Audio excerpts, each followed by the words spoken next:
台南市议员蔡丽青竞选总部6号下晡伫安中路4段举办生日大会，现场3000名支持者将会场客甲满满，包含市长黄伟哲、前台南市副市长严顺祖、民进党台南市党部主委潘兴团、立委郭国文、蔡意瑜、台南市议员区理事陈秋红等人，也拢到场为蔡丽青暂写推荐，希望大家会当来牵成。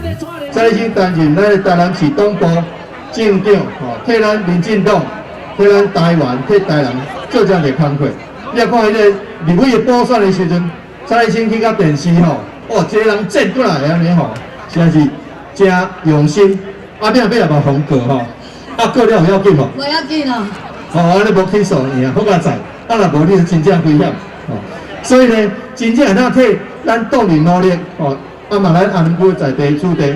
一个政治工作者的人格，第一个，咱就要选出一个知影安怎感恩的人，唔是当选了后过河撇桥。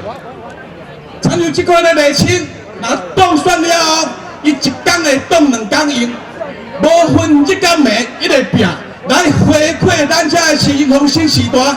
参像这款的人格特质内亲，一定要来3天支持，好顺利过关当选，安尼好唔好？蔡丽青表示，从事政治以来，无任何金钱纠纷，也无利益冲突。未来若是当选，会争取经费，保存传统文化，甲大家行做伙。咱未来咱爱争取的不只是咱遮活动的经费，要安怎保存我们的传统文化，发扬我们的庙宇文化。丽青和大家同款的信用，未来大家做伙行。丽青嘛要感谢阮安南狮子会陈进龙会长，跟阮全体的师兄师嫂，今日来到现场。安南狮子会30当来，他们从来都是男性会员，从来没有女师。但是这届打破传统，我们所有的师兄理监事开会一致决议，让蔡丽青加入，成为我们安南狮子会的第1女师。我要感谢我们的师兄，感谢我们的会长。民进党将在4月11到5月30日期间进行市员电话民调。这次民进党在安南区提名3席，保障女性1席。蔡丽青表示，希望会当争取民调出线，为民进党在安南区再加一位女战将。